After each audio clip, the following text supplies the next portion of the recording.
everyone. I'm Rachel. I'm from Mecca. I'm a consultant with Mecca. And prior to this, I was also a practicing lawyer. And now I'm fully with Mecca, fully focused on employment law and industrial relations. For those who have never heard of Mecca, we are a consulting firm that helps company in advisory and consultancy when it comes to industrial relations and employment. So we all know, you can go to the next slides. So we all know that recently, because of MCO, a lot of companies have attempted to reduce manpower, whether it's by VSS, MSS, or retrenchment. To some extent, some companies have attempted closure. There are companies who are still sustaining by reducing hiring, and also they are trying to go on unpaid leave. So some industries that are actually affected badly are those who are in retail, namely hotels, because tourism is badly affected. So I hope everybody is keeping safe while we are trying to get through the hardest time. But there are things that we can do. Now, retrenchment has always been a top of the town since last MCO. All I spoke about since last year was retrenchment, and MSS and VSS. And I think everybody have heard enough and have enough of knowledge around those areas. Yeah, basically retrenchment is a one-way street by telling your employee to go because there are surpluses in the company when the company is trying to downsize or reduce the manpower. It could also happen in a situation where the company is making money and the company just wants to reorg, because retrenchment means the exercise of removing redundancy. Redundancy means there is a surplus in manpower, which could happen in any situation. But recent situation is purely because of business loss, right? So this has been the ongoing issue that is cropping in Malaysia, and it's not going to stop until for a while, until we get better or until we all get vaccinated. But here and now, we need to find better ways to manage our business and our resources. Now, so HR is in this game where how are we going to manage resources that we have today? Or how can we reduce budget, right, of our resources? I want to hire people, but I don't want to pay too much. Let's all be real, right? That's what you're thinking. Ask my boss, he probably wants to cut my pay as well. Just kidding. Still, anyway, all said and done, this is the key goal of 2021 for most HR people. How are we able to maintain talent, but not spend too much? Or let's say if I need to spend, can I be effective in my spending? What sort of employment should I offer to these people to maintain talent and then not spend enough money? Now, on the top side, retrenchment, like I said, it's a one-way street. Then there are people who have done MSS and VSS, which means they have some money to offer them on a gentleman agreement basis. So I give you some money, you walk away on good terms, right? And that has happened too. VSS is when a company made an announcement, right, that whoever is so interested to leave the company, kindly apply to the management. So the management can actually now offer you a package. So VSS and MSS, the difference is the one who offer is a different party. For MSS is the company who offers, VSS is the employee who offer themselves up to be released. Because what the company essentially only do under VSS, right, is that they advertise. Now, advertisement is not an offer. It's an invitation to treat. So basically, company just advertise. Anybody who's interested can come forward and claim it. Or I should, apply for it, right? MSS is more targeted, whereby a company actually goes in, they decided on how the future establishment is going to look like, the structure, how they're going to look like, and bam, they actually put it out to everybody and said, look, this is the best case scenario for you. In most cases, in the event where MSS fails, then the company fails in the sense that there's not enough sufficient take-up, not like there's a zero take-up. Zero take-up, that means you have done really badly or your offer is not that great otherwise, right? Then the company will proceed to the next steps is to go forth with retrenchment, right? So those are the three methods of handling employment issue, a surplus issue in the last couple of months, up to last year as well, right? Most company wouldn't want to use retrenchment as a first line basis. If possible, they like to be as kind, right, as possible to the employees, meaning to say that they're willing to fork out a little bit extra, not to say super comfortable or even comfortable for that matter, to sustain the employee until they can get employment. And we all know that getting employment in this era or in this time would be rather hard. So some companies are willing to offer MSS. Of course, there are no rules to say you cannot go straight for retrenchment, right? So retrenchment itself means it's a one-way street. It's a notice to the employee where you tell them that, look, because of company's current situation, business loss, we are letting people go. And this is all we can offer, if there is an offer. Technically speaking, if the employee is not entitled under the law for termination benefit, and the contract is silent, right? Technically speaking, you do not need to pay them any termination benefit. For those who don't know who are actually in those categories, the categories who you must pay, who are entitled to termination benefit, are people who are under Employment Act usually, right? For those who are not under Employment Act, right, they are subject to what is in their contract. So if the contract is silent or the company does not have a policy that says that there must be a payout, generally speaking, company can give you a notice without any form of payment except for, or pay you for your notice for that matter. So anything extra will be purely discretionary. Now that's retrenchment, MSS and PSS, right? Can I have the next slide, please? Now, so this is a trend until last year, May. It has gone up way more currently. But as we speak, the climate looks slightly better, right? I've seen people hiring. I've seen people looking for more headcounts. People are more willing to spend. Now, how are we going to be smart about spending those money to hire those talent? Can we have the next slide, please? Now, how do we change the game of employment after COVID? Can employer move forward with new employment ideas? Can you now offer something else than full employment if you think that your business is in a place where it's still uncertain? You can, all right? And can you convert permanent employees to part-time or gig employment or a fixed term? So what are the legal rights of the parties when they are considering those matters? Now that will be actually my core discussion for today. So can I have the next slide, please? So now, what is a gig employment? Gig economy is basically independent contractor. We have been using the word contractor very loosely. It's not the one who come and build your house. The contractor under the employment law means someone who is hired under contract for service where you are not your employee. They work on a piecemeal basis or a certain project and they're getting paid either daily or for the completion of work.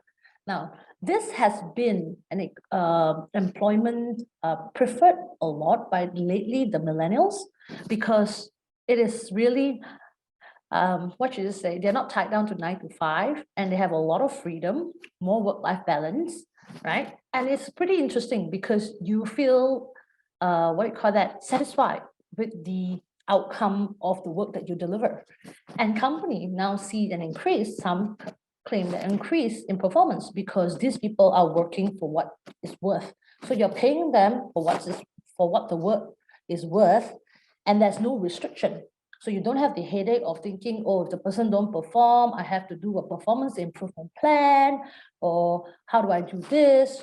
Or you have to manage their misconduct. Of course, there will still be some level of managing, but very limited because gig employment means these people are free to come and go as they please.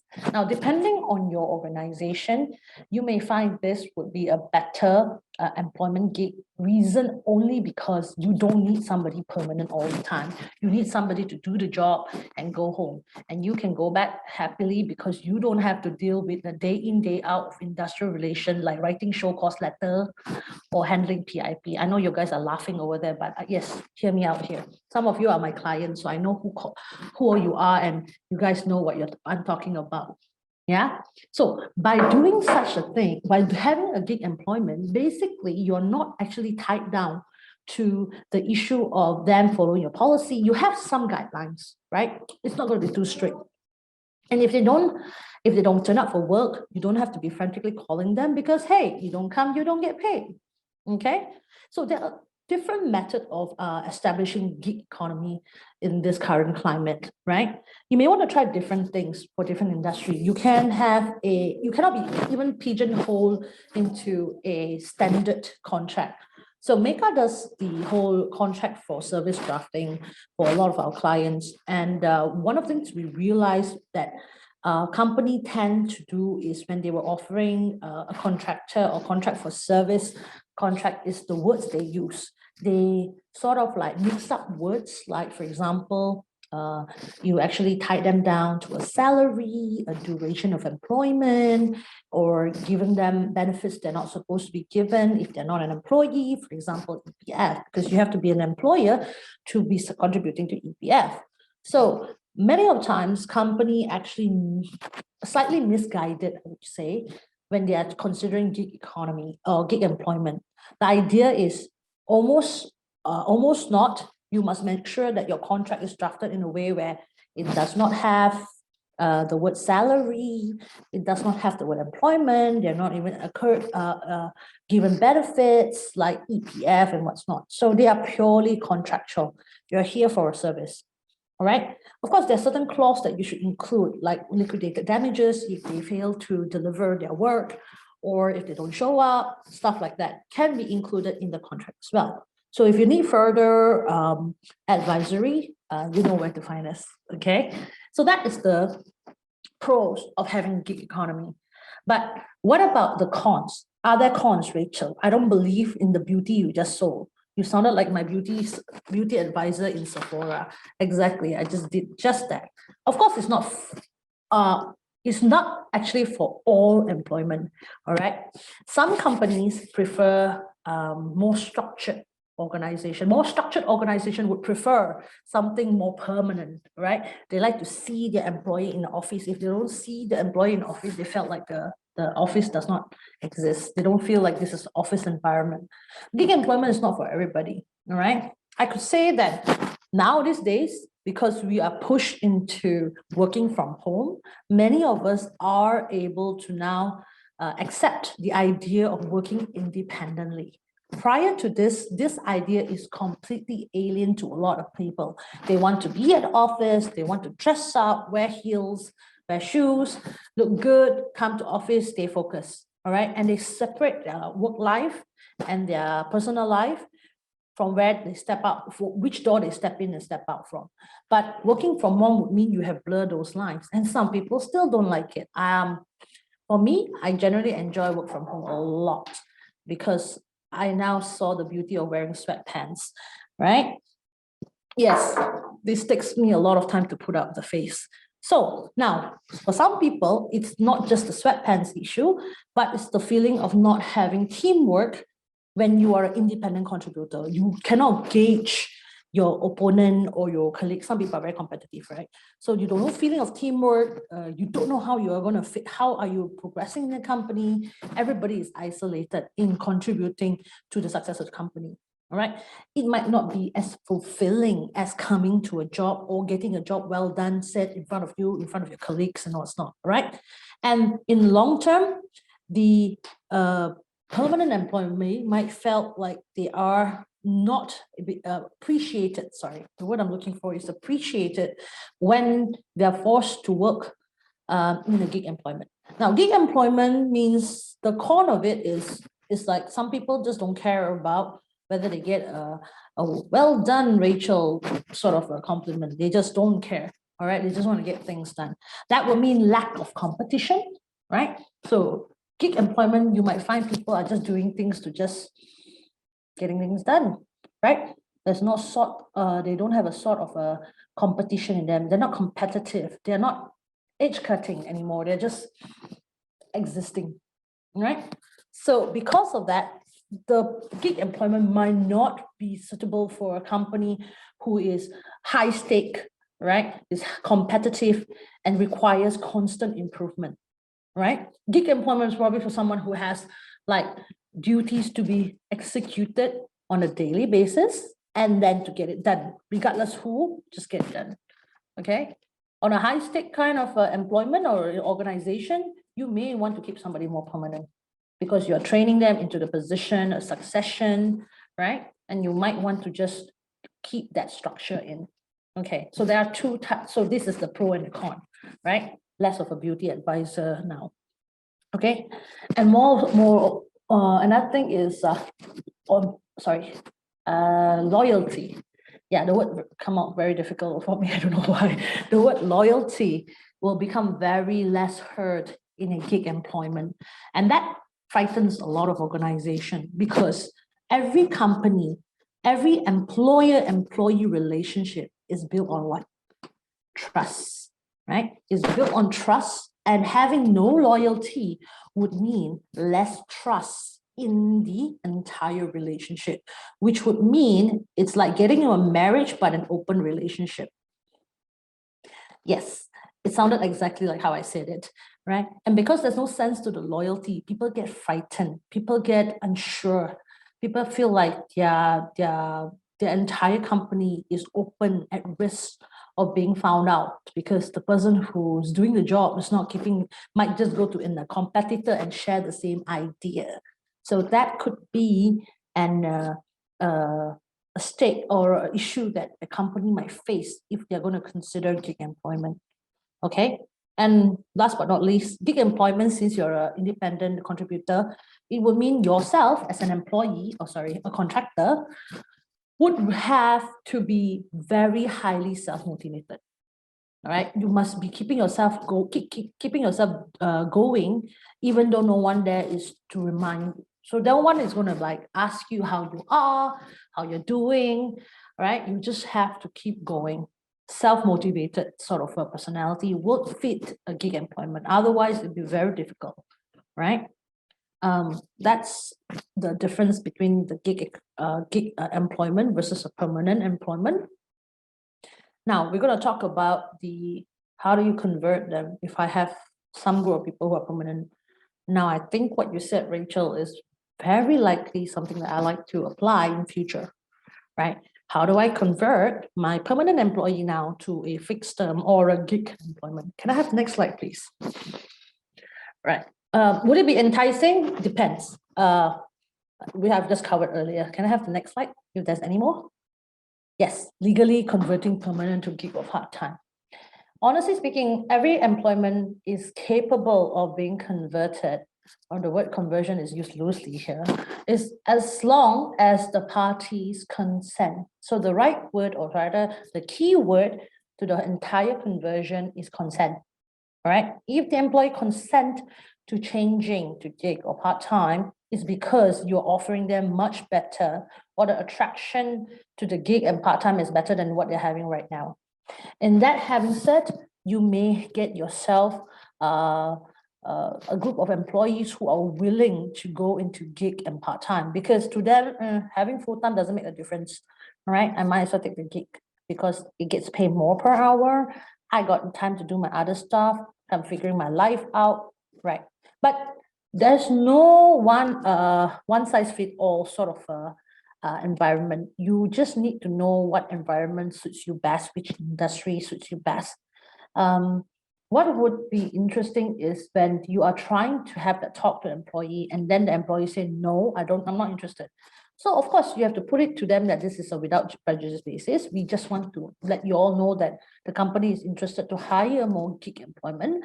First level of option to choose will be for the permanent employee to see whether you guys are interested to go into gig. If you're not interested, it's fine, because you can't unilaterally change somebody from permanent to gig. Otherwise, they can walk away on constructive dismissal. So you can just kindly offer them, and if they don't want, then you can look on to hire someone else to fill in the gap. All right.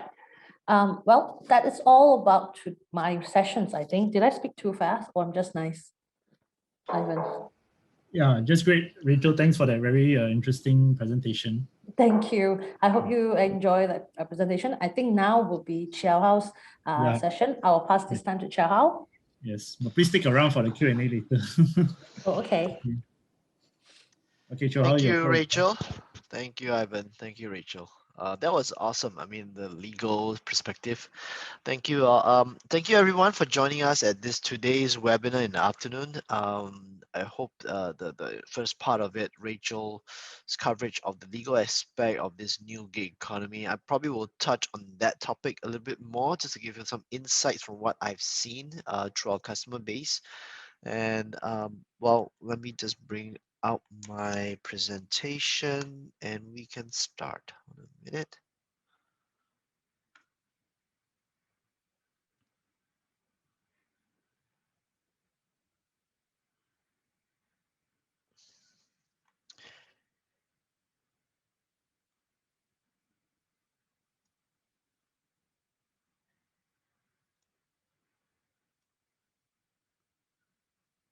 All right, Ivan, am I sharing the right screen? Yes, yes. Okay, perfect. Thank you everybody for joining me this afternoon. Hope it was a good start to with Rachel's spill on the legal aspects of this new world of gig economy, gig workers. I hope it gives you a little sense of what the sense that this world is changing. Now, before I do that, let me introduce myself a little bit. A little background of my working experience. I've been 20 years in the software industry, working since the internet started, right? And in this 20 years, I've actually worked for quite a number of multinationals companies, international Silicon Valley companies, like, might have heard of them, like Salesforce, HR tech software, and some fintech companies as well. So I kind of have a sense of how multinationals company have been working with. They're one of the pioneers of this remote workforce. I was kind of like working out a satellite office based on Singapore. I've also started my own business, two VC-funded startups. So in that sense, I've always seen things from both specs, right? How multinational companies, international great companies work, and as well as how a local company that I founded and how I can evolve and aspire to be one of these more successful companies.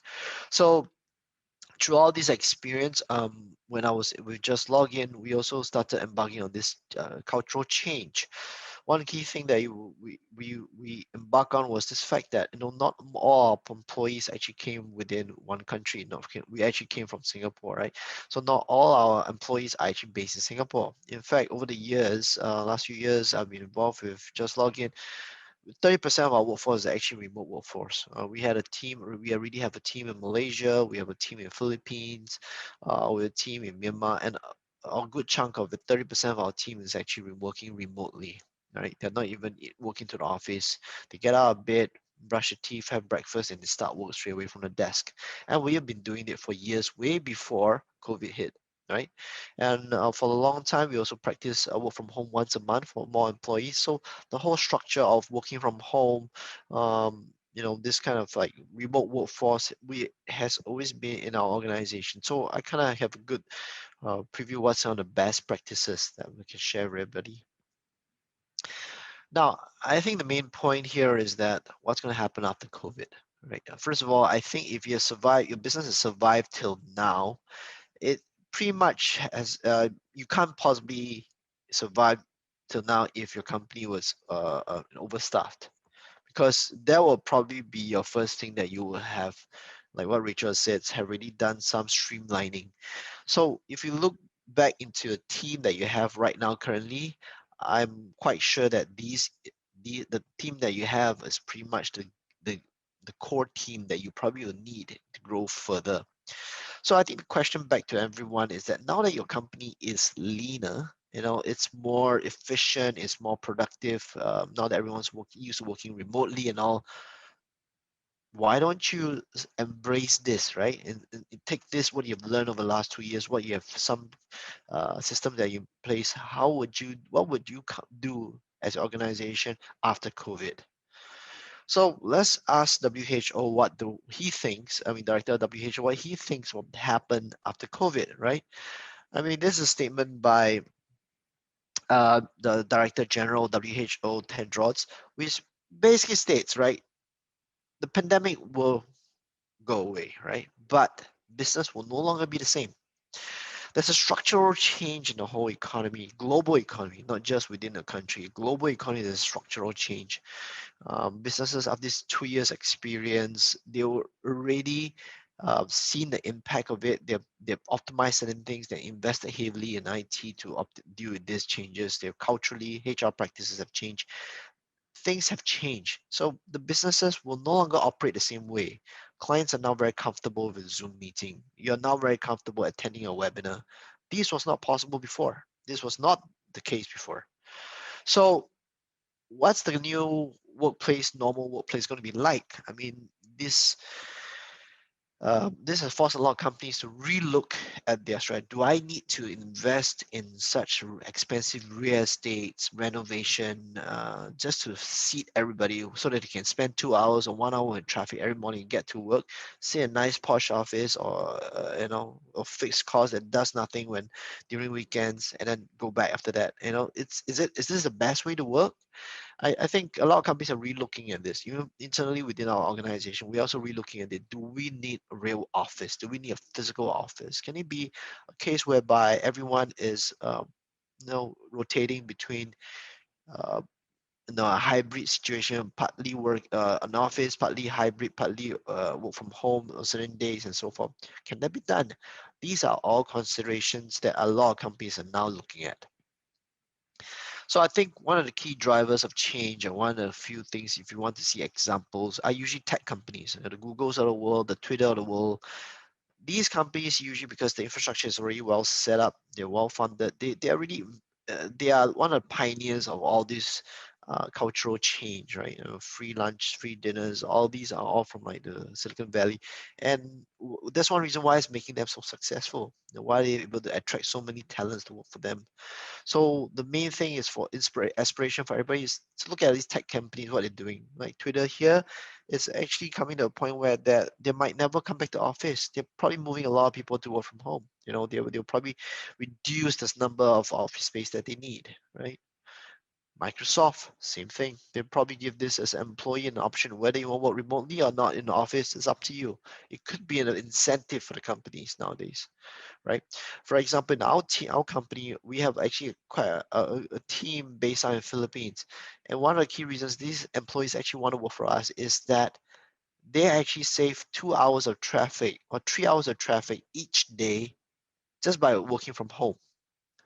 And all the horror stories that I hear from my team in the places like Philippines, Indonesia, and so forth is that they save so much hours just by working from home. It makes them more productive, makes them happier, and they're very contented with the current arrangement. And that was the reason why they actually work for us, because not many companies offer that. So think about it. It could be a way for you to draw talents to work for you. Now, when we did a survey with, we did these are kind of industry surveys that have been done, it's a majority of them likes the flexibility of things, right? I got a child that's sick at home. I have elderly that I need to care about, right? I need maybe to attend to some renovations. This gives me the flexibility to deal with these things without having the restriction of being physically at a different place. Flexibility to work anywhere. Today, I feel like working in a cafe. I like to sit out in the sun. Maybe I want to go on a holiday, but then again, I could be on a holiday, but I would like to work one day in that week that I'm on a break. Why not choose a nice cafe and work from there? So, and saving significant time from work commuting. I mean, if you imagine you can save 2 hours a day, that's just in one week is 10 hours, right? If one week is 10 hours, you extrapolate that over 4 weeks, a month, that's 40 hours saved.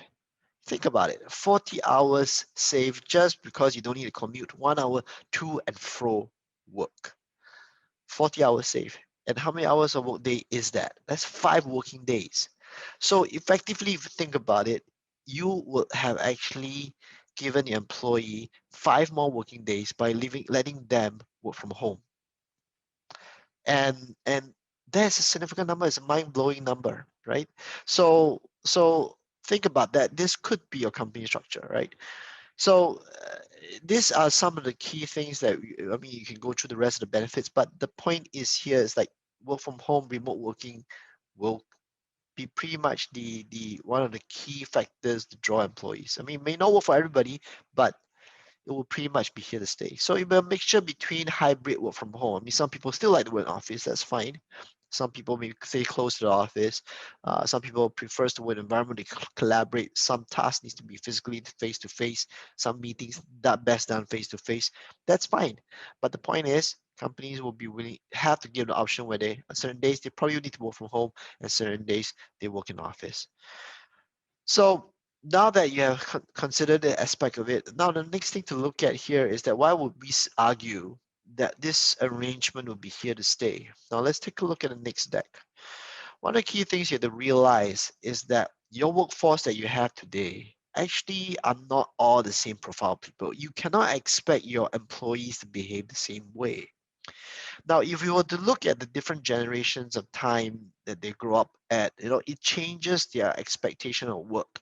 It changes their, the work ethics and so forth. So a lot of new entrepreneurs will say, oh, no, the millennials, they can't take a bit of hardship, the strawberry generation. That's where all these lingo starts to appear.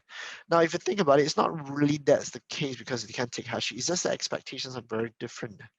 Now, let's take a look at it. First of all, you probably have you have those that's probably the maturest. They are born in the pre-1945, right? These are like the ones that are probably no longer in the job market. If they are, they're probably a business owner, or they are a chairman level, or they're they are usually not that active in the job market anymore, right? Those are retired.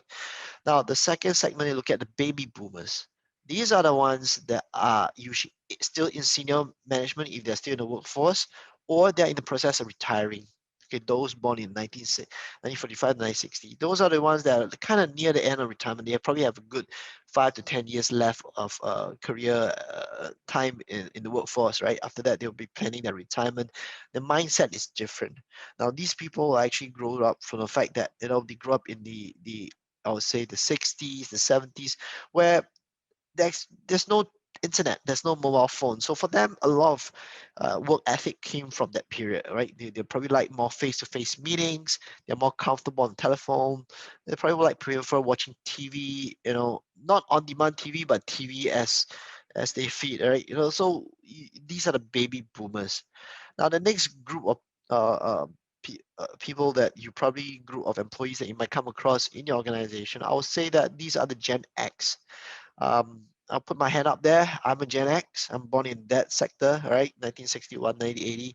Now, people like us, we grow up in a phase whereby internet is starting to come upon, right? I started my career, internet just started opening up. AOL, Netscape, they went IPO, everything was just internet. Windows 95 it just came on. These are the era that we saw the biggest jump in technology, where it went starting from no internet to internet, from letters to emails to SMS. So we grow up to the point where we are very comfortable with the new tech, but we also have a leg in the old tech. So we are kind of at this age, usually most of us are already in the case where we are middle managers. We have younger children. We have all sorts of we have responsibility all around. We're probably struggling with more work-life balance, right? So when you think about remote working, it'll make a lot of sense, because then I can achieve work-life balance much easier, right? These would be some of the expectations I need to look at here. Now, the last key factor that I like to bring upon here is that these millennials, those that's born in 1981 and beyond, millennials make up 50% of your workforce today, right? And this is a key factor. That means half your workforce will be millennials, and they are usually the starting out. They're just starting out their career. They have 5 to 10 years of work experience in their pocket.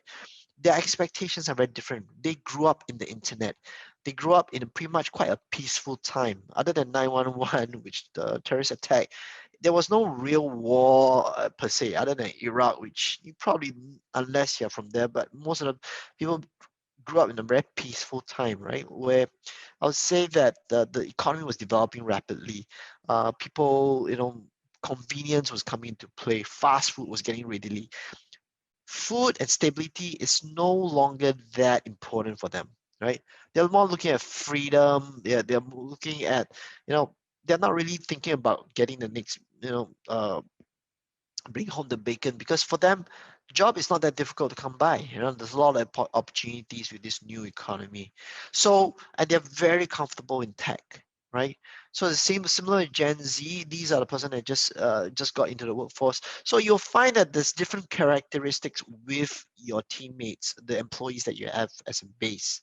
So I think that's why you have to start thinking, how do I cater to these new groups of millennials that's coming out? Processes that are built for the baby boomers, for Gen X, you know what? They probably will not apply, will not be, my incentive program that I rolled out in the past. You're not going to attract that Gen X, the Gen Ys and the millennials, right? So think about it. The millennials will be 50% of the workforce, all right? Easily, 10,000 baby boomers will be retiring every day for the next 15 years, right? Millennials are going to be will set the tone for employee engagement. And for them, the aspirations are different. It'll be about what your company's reputation is, what kind of opportunities you give them, if you have a career path. I mean, the challenge will be is your organization growing? Is your organization able to catch up with their aspiration?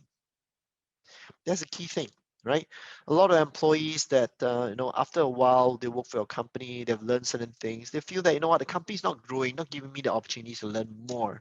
And if your company is still the same or growing at a much slower pace than what they aspire to have, you probably won't be able to retain them, right? So you have to consider the fact that these they're no longer like the previous generation baby boomers, which they kind of like they work for life for one company. No, you're not gonna hear that anymore. If you don't like it, fine. 3 years later, they'll move on to a new organization. 1 year, they move on to a new organization, and it's going to be a norm. As moving towards gig, this switchover will even be faster, right?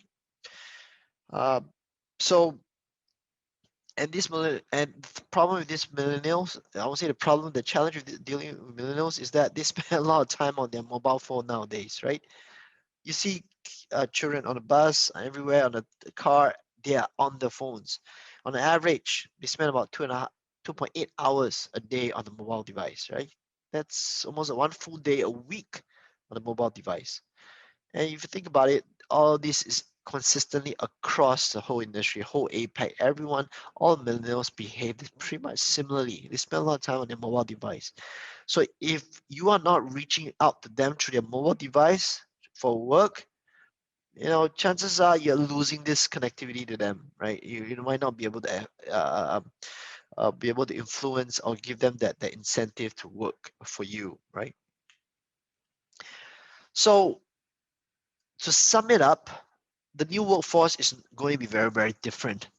What you're going to see is that this workforce that we're going to have today is going to be increasingly dispersed, meaning I won't be on day one. Some companies are really MNCs. You got a Singapore entrepreneur or Malaysian entrepreneur first, and then maybe his partner or her partner will be based out maybe in Philippines, and the developer could be based out in India, could be based out in Romania. So on day one, this small team of 3 people could be all from different countries already. They make friends easily. They go online, they chat with each other. Hey, let's start a business, and before you know it, company a startup company will immediately be a multinational. So today, if your company is in some form of multinational, you're probably not leveraging on the fact that just across the border up to Thailand or Myanmar, there are a lot of more affordable resources, and as well as very talented pool of people that you probably could bring onto your organization, and you can work effectively for you as well. So your workforce going forward will be a very dispersed one. This will be the new normal with all these work from home arrangements, right? And the next thing here to look at is that you're gonna probably have a mix between permanent employees, part-time employees, gig workers within an organization.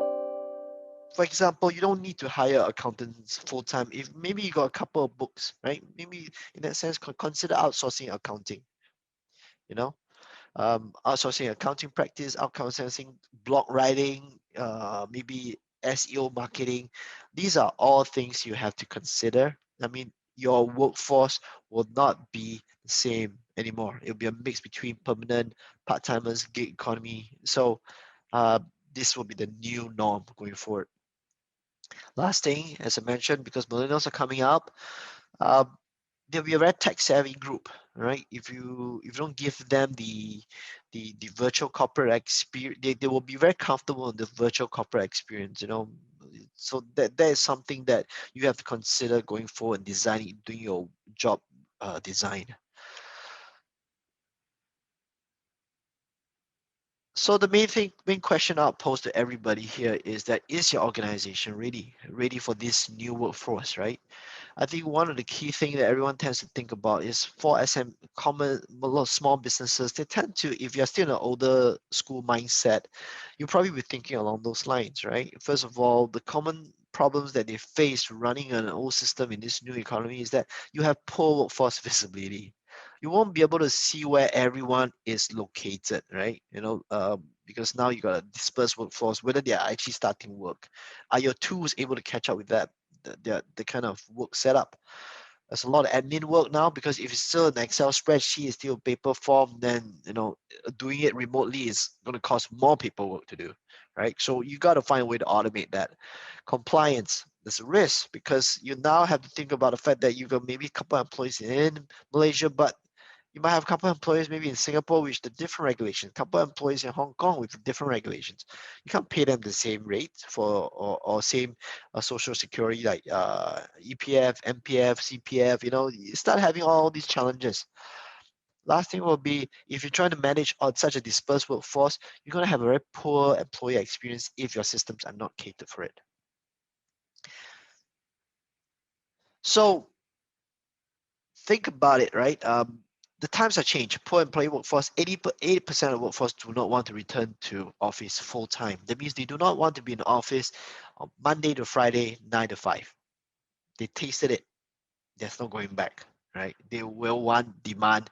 Let's do it part time. They enjoy. They felt that they're more productive, and the companies did not close during these times. Some employees actually became more productive. So employers will be relooking to this. Employees will be demanding this. So maybe time to have a change. How do you manage this workforce if you don't have the kind of visibility going forward? And the experience about having too much manual work is like, if you think about it, if all this is managed manually, you're going to spend a lot of time, right? 59% of HR managers are going to spend a lot of time just managing all the leave forms, the payroll, pay slips, physical pay slips sent out. It's just a very unproductive ways to use their time. I mean, they can sit down there and manage, for a few hours of manual work, or would you rather give them be engaged in a more productive work and let the systems deal with this manual process? I think that's something as a business owner you have to think, right? You don't want to hire too many people, because managing people is a pain to manage, right? Employees are difficult to manage. In fact, if you've got a lean team today, keep it lean, but make it more productive. Investing in a system will probably help that process. Next thing you think about is risk, right? Compliance risk. If you underpay any employees, your EPF, think of the fines that you potentially will risk your company for, right? It's not worth it to consider to take this kind of risk if your system is done all still manually or running payroll manually. There's always this risk because you can never be 100% sure, that you're getting the calculations correct. So that's one of the key things that you have to consider as well. Last thing to look at, the poor employee experience, right? If your employees are not happy with the systems they use in a company, and they feel like, this is such an old school company, I don't really enjoy working with them. Every time I need to submit that much explains forms, but it's such a painful process. I had to sit in front of a photocopier machine. I had to type 10 pages of spreadsheets to do that. After a while, employees be fed up. So what's our vision? Our vision is the mobile first HR cloud. Okay, we can put all these HR requirements in a device, on an app. There's app for everything today. You can access your pay slips on an app. You can do your leave management on an app. You can manage expenses on the app. Now let's take a look at what all this will look like.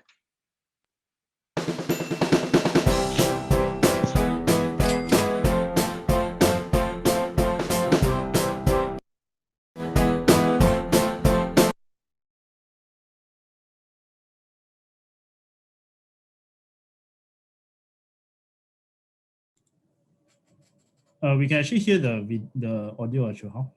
There was no problem on our end.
You're muted, Chio Hao.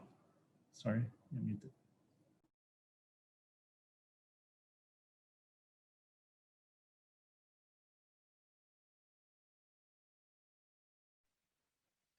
Hello, can you hear me? Yeah, we can hear you. Okay, sorry about that. Okay, so this is what will happen. I mean, now that what we envision the mobile friendly world will look like, right? The millennials will enjoy using your experience dealing with HR, which is one of the key things that they deal with, right? Leave applications, pay slips. These are all things that they care about. So providing these tools, I mean, undoubtedly will increase your employee satisfaction, how they feel dealing with a company, because these are things that concerns money, right? And concerns their time. So do not underestimate the power of a proper HR app. And for payroll administrators or HR administrators themselves, we provide a very rich HRMS as well. It's all on a web base. As long as it's on the cloud, as long as you have a browser, you can access this information. You can process your payroll from the system. So this will be able to allow you to manage your employees more effectively if just with our platform. Now that everyone's kind of transitioning back to office, or at least partially, what's going to happen is that employees will start looking at or a company will start looking at how do you manage employees coming into office. Now we have created a new application that's on a tablet that allows you to do various stuff. Safe Clock Let's take a is look. an all-in-one contactless temperature scanner, door access, visitor management, and employee attendance solution to help you transition your employees back to the workplace safely. Employees can clock in and out of work daily via facial recognition. The timings and temperatures are automatically captured in a split second and sent into your online portal in real time. The device detects high temperatures and will send administrators an alert via email or push notification if any employee is running a fever. Safe Clock can also protect your workplace by acting as a door access. You can configure access based on registered faces, body temperature, and even detection of masks. Employees' clock timings on the device will be reflected in attendance reports to track working hours and overtime. SafeClock is also integrated back to Just Login's full suite of HR applications, allowing you to seamlessly manage employee payroll, leave, attendance, and expenses even when you work from home. In Singapore, you can also integrate your work premises safe entry into SafeClock. Automatically check into safe entry when you walk through the door. You can also integrate a QR code, be it for the purpose of safe entry, MySejahtera, Leave Home Safe, or any tracing system your country is using. SafeClock also works as a visitor management system for a seamless visitor experience. Visitors can simply scan a QR code to submit their safe entry information. SafeClock will then send you a push notification on your mobile app where you can easily use it to open the door for visitors remotely. The visitors' information are collected for contact tracing purposes so that you can always keep track of who visited your office. Clock in to work safely with SafeClock by Just Login.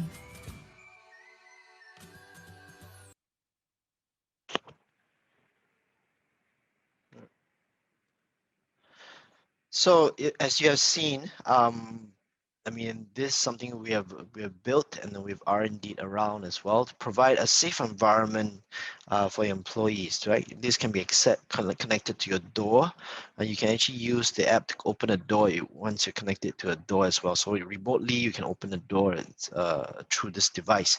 So this allows you to clock in and clock out your employees. SafeClock also allows you to check the temperature as they come into the office. So that could be something that you might want to consider going forward in this new normal, whereby you probably want to prevent employees who are already sick from coming to work. So this is one way for you to have a look, and this information can be synced to your time and attendance. So therefore, when you run payroll, you know exactly the actual hours that they work. So I hope today was able to give you a little bit of overview of the changing landscape and how Just Login as a HR cloud platform is able to provide you some assistance as you navigate through this change. And we look forward to potentially speak to you in the future. So if you like to be interested in our software, please we have this little poll. Maybe if you like to click on it, and we will get to you, speak to you, reach out to you on helping you through this journey.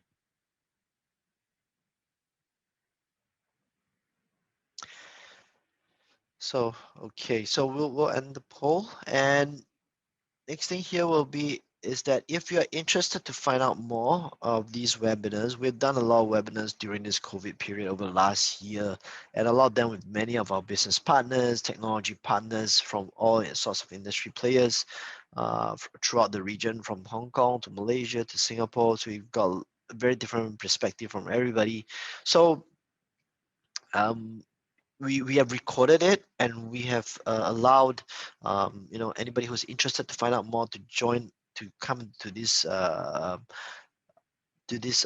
webinars, recorded webinars. Feel free to go to this website, justlogin.com/my/webinars. Have a look at our past recordings, right?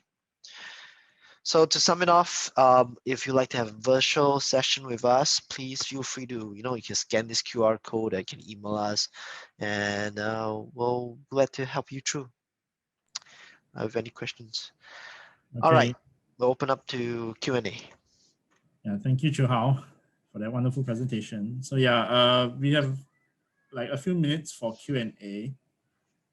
Does anybody have any questions for our speakers today? Please feel free to type it in. If not, then I guess we could end right on the dot at 4. 1 minute left on the clock. Right. Okay, so we'll be sending out a feedback form. When you end this session, there's a feedback form. Feel free to fill out your details so that we can send you the PowerPoint slides.